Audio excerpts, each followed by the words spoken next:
ribuan, sekarang balik lagi ke 45 ribuan yang terpapar, dan ini sungguh sangat berat. Kalau hal ini terjadi, ini feeling saya aja ya, feeling saya sekali lagi, ini bukan sesuatu analisa atau dari data. Feeling saya kalau sampai tanggal 2 Agustus tidak juga turun, masih 30.000 sampai 40.000 yang terpapar, maka tujuannya, sahabat semua ya, kita belum berbicara yang lain dulu, kita biar memahami kondisi saat ini.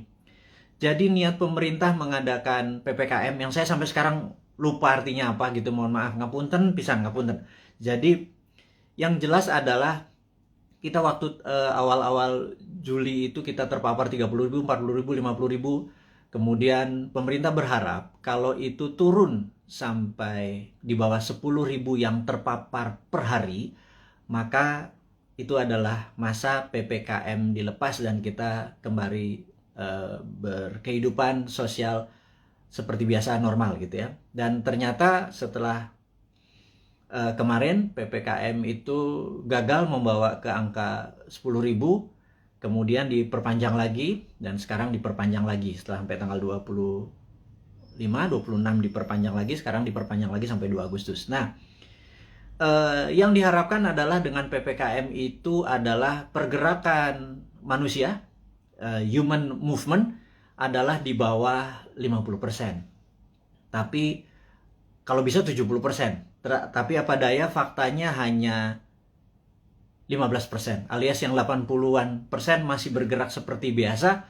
Karena itu tidak ada perubahan yang signifikan, walaupun cukup ketat di sana sini membatasi, tetapi agaknya perut lapar dan kebingungan akan rekening di bank dan kantong menipis itu membuat logika beberapa sahabat kita yang 80% ini nggak bisa diam gitu ya. Sangat bisa dimengerti, dan pemerintah berat sekali kalau masih 15% yang berada di rumah, kemudian dicoba perpanjang lagi, dan faktanya hanya 20%-an yang berada di rumah, alias yang 80%-an masih keluyuran keluar, walaupun makanan, bisnis sudah tidak banyak dibuka lagi.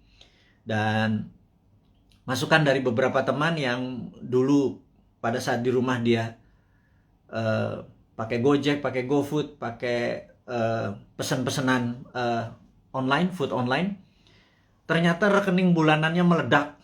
Tidak bisa juga dia belanja tiap hari pakai food online, dan ini membuat mereka mengurangi belanja online. Dan yang terjadi adalah banyak pengusaha yang pivot dari manual pindah ke digital, juga tidak dapat penjualan yang baik. Akhirnya banyak orang sekarang masak makanan di rumah. Jadi pebisnis yang tadinya pivot sebentar ternyata tidak survive juga. Itu adalah fakta-fakta yang terjadi. Jadi saya rangkum bahwa yang diharapkan adalah 50% orang berada di rumah, faktanya hanya 15%. Sampai 2 kali perpanjangan PPKM tidak turun juga sampai di bawah 10.000, masih 40.000 yang terpapar per hari, 45.000 hari ini. Dan kalau begini terus sampai tanggal 2 Agustus, maka kemungkinan besar PPKM ini akan diperpanjang, baik itu di level 4 atau level 3. Cabenya mungkin pedesannya agak berkurang, tetapi kita harus melihat fakta. Sebentar lagi 17 Agustus gitu ya. Di sini masyarakat bergerak lagi. Jadi kalau itu bergerak lagi, masyarakat bergerak lagi, itu tidak pernah turun-turun di bawah 10.000. Dan berita buruknya PPKM akan berkepanjangan. Jadi saya pikir masalah pemaparan COVID dengan PPKM ini terbukti tidak efektif gitu ya. Nah, mungkin kalau di setiap rumah dikasih duit 5 juta per 2 minggu, yang di daerah terpapar PPKM per kepala keluarga, mungkin mereka semua akan memilih diam. Karena kalau mereka keluar, mereka didenda 5 juta gitu ya. Kalau di dalam rumah dikasih 5 juta. Jadi kalau keluar rumah di charge 5 juta. Mungkin orang Indonesia tuh memang mungkin jangan-jangan nggak bisa dipanis atau nggak bisa dihukum. Yang orang Indonesia tuh cocoknya adalah diberi hadiah atau diberi insentif. Jadi ya kepada kepala negara, pejabat saat ini, ya mbok pakai alternatif kedua, jangan dilarang. kasih aja sudah duit, kasih vitamin gitu ya. Udah lepas aja, jangan-jangan ini pakai herd immunity mungkin ya, karuan aja. Jadi ya vaksin diteruskan, vitamin dikasih setiap rumah, duit dikasih 5 juta sebulan gitu ya. Mungkin mereka akan manut sama pemerintah dan gagasan-gagasan ini tadi. Oke. Kemudian saya juga ingin mengabarkan bahwa kita mempromosikan yang namanya kibarkan bendera putih jika Anda atau sahabat semua punya masalah keuangan, masalah kesehatan, dan tugas sahabat semua adalah menurunkan bendera putih itu dengan menolong mereka. Jadi bendera putih itu adalah tanda, bukan menyerah, bukan kalah. Itu adalah tanda Anda butuh pertolongan, gitu ya. Kita bingung kalau bendera kuning nanti di sebagian wilayah dibilang kematian, tapi di daerah Makassar putih malah dibilang kematian. Tapi ini bukan itu masalahnya. Kita hanya ingin memberi signal dari sesama untuk sesama bahwa kalau ada bendera putih naik, tanya dia, tolong dia gitu ya. Tetapi saat ini pemerintah dan partai yang mendukung pemerintah agak sensi gitu ya. Dianggap gerakan bendera putih ini adalah gerakan politik yang menganggap kalau itu banyak bendera putihnya dianggap pemerintah ini tidak perform, dan bendera putih ini gerakannya dicoba diganti dengan memasang bendera merah putih, yaitu pejuang melawan COVID. Ini yang saya sedikit heran, kok sensitif banget sih ya, pada saat orang atas nama kemanusiaan bergerak, dicap mau berpolitik gitu ya. Enggak lah, kali ini nih politik nomor 5 kali. Nomor 1 adalah humanitarian atau keselamatan sesama anak bangsa. Kalau pemerintah nggak bisa bantu, kita coba bantu dengan berkontribusi menurunkan bendera putih. Jadi bendera putih sekali lagi bukan gerakan politik. Dan kalau Anda, wahai pejabat, sekarang memutuskan untuk memasang bendera merah putih sebagai bentuk perjuangan terhadap COVID, kita dukung juga gitu ya. Bendera merah putih kita naikkan. Tapi kalau teman kita lapar, kodenya apa? Kalau ditaiknya bendera merah putih kan perjuangan gitu ya. Nah, tapi terlalu politik. Sekali lagi, ini bukan politik. Nggak ada niat untuk kita yang mempromosikan bendera putih ini sebagai gerakan politik. Gerakan bendera putih adalah gerakan sosial. Tidak ada niatan untuk berpolitik. Anda aja yang menjabat. Toh 2024 Anda juga selesai semua jabatannya ya. Dan saya titip ya, tolong utangnya jangan banyak-banyak. Karena kami repot bayarin utang Anda gitu ya. Sekali lagi, kami nggak akan cawe-cawe kok sama Anda ya, tapi pasti kami suruh bayar gitu ya. Dan Anda, ya mbok, jangan nambah lagi utangnya gitu ya. Berat loh, hampir 6.500 triliun utangnya saat ini. Dan pilihannya Ibu, itu juga masih ngutang lagi, nambah 500 triliun lagi. Itu kalau hampir berapa ya, kalau nanti di akhir masa jabatan hampir 10.000 triliun. Itu kalau bunganya 5% setahun itu 500 miliar, hanya 500 triliun hanya untuk bayar bunganya. Kasihan Pak, kita nih Pak, New Mind ini Pak, nyaurin utang gitu ya. Anda dapat nama sama pestanya, kita yang nyuci piring Pak. Ya kasihan dikit lah, kasihan dikit buat anak-anak New Mind yang nanti berkuasa ini ya Pak ya. Jadi wahai pejabat, sekarang Anda boleh lakukan apapun, tolong jangan nambah utang gitu ya. Pusing kita nanti bayarnya, anak cucu kita bayarnya. Dan tapi tenang, kalau New Mind berkuasa, Anda nggak diganggu kok, nggak ada masalah legal, nggak masalah buzzer menyerang Anda. Enggak lah, Anda aja yang pakai buzzer itu untuk membunuh karakter orang-orang yang tidak setuju. Silahkan Anda aja, kita tidak akan balas. Itu bedanya, kita akan mikul dur, mendem jeruk, kita mendem rasa kita. Kita akan kelarkan ini, tidak ada dendam di antara kita. Bahkan Anda ngutang, monggo, tapi jangan banyak-banyak, karena kita akan nyaur, tenang ya. Saya nggak yakin Anda bisa nyaur atau membayar utang tersebut, tapi New Mind bisa.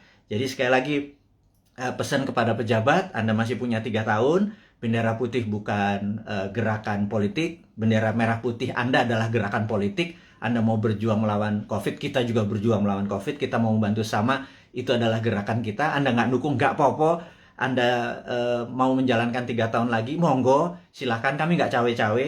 Tapi pesan satu aja, jangan nambah ngutang ya, gitu. Karena repot kalau ngutang diperpanjang.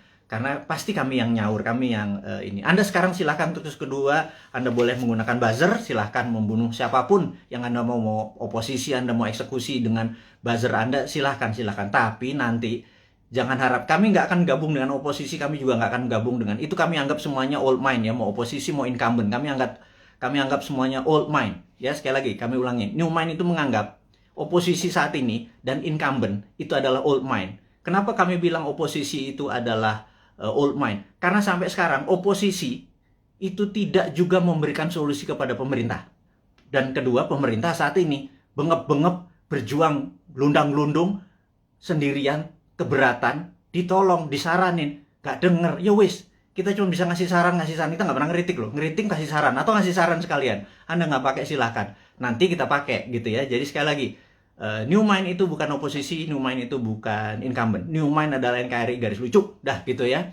Jadi pesan kami sekali lagi kepada pejabat, jangan pernah ngutang gedean karena kasihan New Mind. Tapi kalau Anda bisanya ngutang ya monggo, yang penting hidup ini NKRI masih tetap nyambung. Tapi kita akan semangat terus melunasi utang Anda. Satu, yang kedua adalah kita tidak akan cawe-cawe. Kita nanti tidak akan punya buzzer gitu ya. Kita akan menggunakan semuanya baik, semuanya terbuka, semuanya pakai tepo seliro. Kalaupun saya nggak ngerti ya, saya mungkin nanti atau teman-teman akan sowan kepada senior-senior itu gitu ya. Gimana ngurusnya waktu itu. Tapi yang New Mind tetap kita akan humble, rendah hati, dan tidak punya dendam ya. Itu kita berita yang di awal dialog malam ini, di malam Selasa di tanggal 27 Juli, di mana saat ini Santara alhamdulillah baru berusia 3 tahun, dan kami menyatakan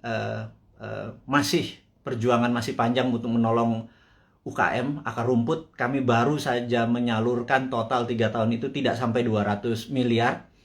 Kami membutuhkan UKM yang masih membutuhkan dana, karena sekali lagi kami melihat bahwa UKM lah bisnis yang survive di masa krisis, yang tetap eksis di masa krisis adalah UKM. Terbukti tahun 98 UKM yang survive. Tahun 2008 sewaktu subprime mortgage menimpa dunia, UKM-nya survive. Dan tahun ini, tahun COVID, tahun pandemi, itu pun UKM yang bisa survive. Dan kita tahu UKM saat ini dianaktirikan oleh old mind, karena kita tidak bisa minjam kredit kita dibatasi, hanya daerah-daerah tertentu, harus punya jaminan dan lain sebagainya. Kalau sahabat punya masalah keuangan dan perlu pendanaan, Anda mau scale up, Anda mau meningkatkan penjualan, mau menambah cabang, apapun itu, yuk UKM datang. Kami Anda mendaftar hari ini 10.000 UKM pun Santara bisa menelan dan membantu itu semua. Kami akan gulung koming kerja keras seperti pemerintah saat ini membantu rakyatnya. Kita membantu sisi UKM-nya saja. Kami siap, dan kami tadi rapat semua di keluarga besar Santara untuk mulai hari ini, tanggal 27 Juli 2021, 3 tahun usia Santara. Kami siap tidak tidur siang malam, membagi jam kerja untuk membantu teman-teman agar UKM-nya bisa sukses, eksis di tengah krisis dengan pendanaan. Yang kedua adalah, kita tahu teman-teman investor, teman-teman yang mempunyai portfolio keuangan, kami sangat menyarankan, Anda saat ini mungkin punya tabungan, deposito, mencari tempat investasi. Anda tidak perlu investasi besar yang beresiko, seperti misalnya di dunia properti Anda harus beli tanah dulu, seperti di usaha-usaha yang lainnya. Sementara uang atau modal Anda terbatas, katakanlah kecil, di bawah 10 juta, di bawah 20 juta gitu ya, dimana investasi yang lain besar-besar. Urun dana adalah kita bersama-sama bergandengan tangan membantu UKM. Jadi underlying uang kita adalah UKM, dunia nyata, dunia real. Jadi kalau Anda punya 10 juta, 2 juta, 1 juta, berapapun itu, kalau di deposito nggak ada artinya, ditaruh di ATM atau habis gitu ya, ditaruh di bini apalagi gitu. Nah, cobalah portfolio Anda, keuangan Anda mulai dibagi-bagi. Jadi misalnya letakkan sedikit di UKM Santara. Anda bisa pilih sebentar lagi listing-listing di Santara itu akan bertaburan. Anda pilih sendiri. Di dalam investasi, Santara hanya penghulu. Santara tidak membuat menyarankan ini yang baik, ini yang buruk. Anda sebagai investor lah yang berhak memilih pasangan Anda. Kalau Anda adalah cowok investor, maka UKM adalah ceweknya gitu ya. Cari yang cantik, yang pinter, yang terus belajar gitu ya untuk jadi pasangan investasi Anda. Jadi saya sangat sarankan kalau Anda berminat menjadi investor di Santara, hubungi nanti di IG-nya Santara, ada nomor investor. Kalau Anda mau invest, Anda nggak usah pikir, wah saya nggak punya duit 100 juta, kita nggak butuh.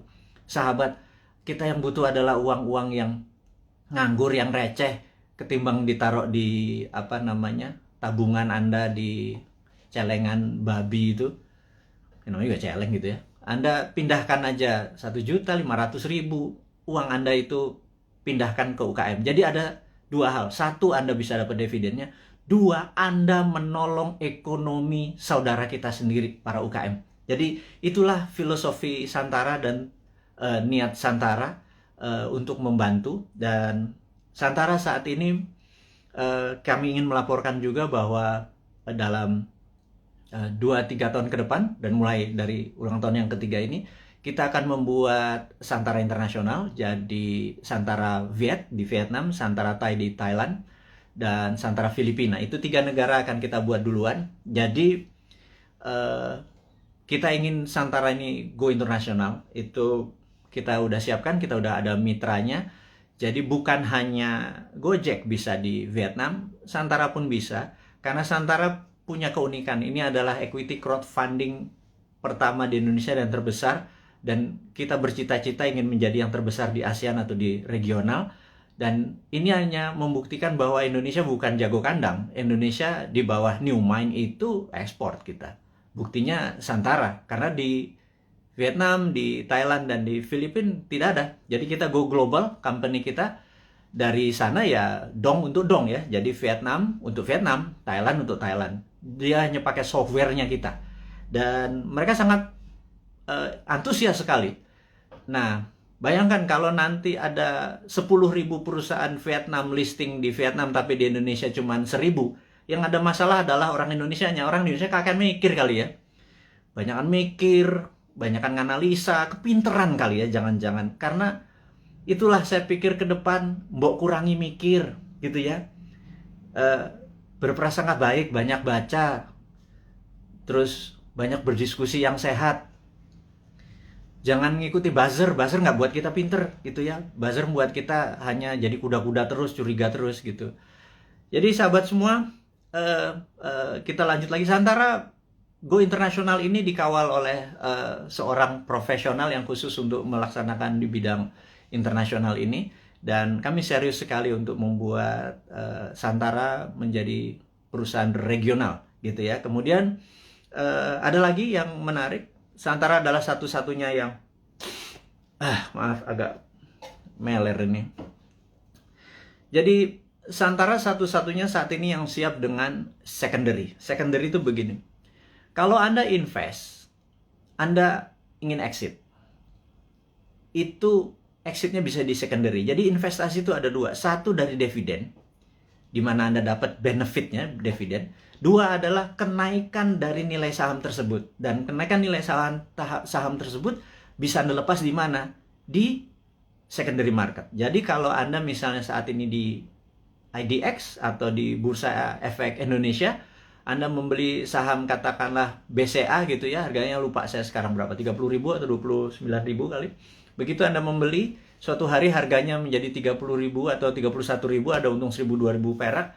Anda selain dapat dividen dari BCA, Anda juga bisa exit, dapat 1.000 atau 2.000 rupiah per lembar saham yang Anda beli. Jadi Anda dapat capital gain-nya gitu ya. Nah, capital gain itu eksekusinya ada di secondary market. Jadi kalau Anda sekarang pemain kripto, Anda Doge, Anda beli Bitcoin, di harganya harga dari langit misalnya 100 juta, sekarang harganya 101 juta, Anda jualan untung 1 juta. Itu namanya secondary market. Anda melepas secondary market. Nah, Sebentar lagi Santara akan meluncurkan secondary market, izin kita dari OJK sudah lengkap, jadi bisa dibayangkan saat ini ada 1 juta sahabat kita yang bermain di kripto, gitu ya, uangnya tentunya saham-saham internasional, koin-koin yang Anda main adalah koin internasional, jadi uang Anda sebenarnya menguntungkan negara lain. Terus kemudian di Bursa Efek Indonesia juga ada sekitar 1,2 juta investor yang setiap hari ada di floor saham untuk jual beli sahamnya. Dan kita berharap sewaktu Santara secondary-nya dibuka, itu adalah teman-teman yang portfolio keuangannya tadi bermain mengharapkan capital gain, Anda bisa menolong UKM karena yang Anda beli adalah saham UKM. Benar-benar ada sektor realnya, yaitu membantu sahabat UKM di Indonesia. Dan apa yang terjadi kalau di Vietnam, Thailand, dan Filipina kita bisa bersama-sama, ini terlalu mulus kalau kita bilang sekarang ya. Anggap 3-4 tahun lagi lah sampai 2026, 2027. Itu kita akan menjadi the biggest bursa UKM di dunia. Dan ini akan membuktikan bahwa Indonesia sekali lagi bukan jago kandang. Indonesia memang layak 2045 menjadi superpower country. Sekali lagi, Indonesia tahun 2000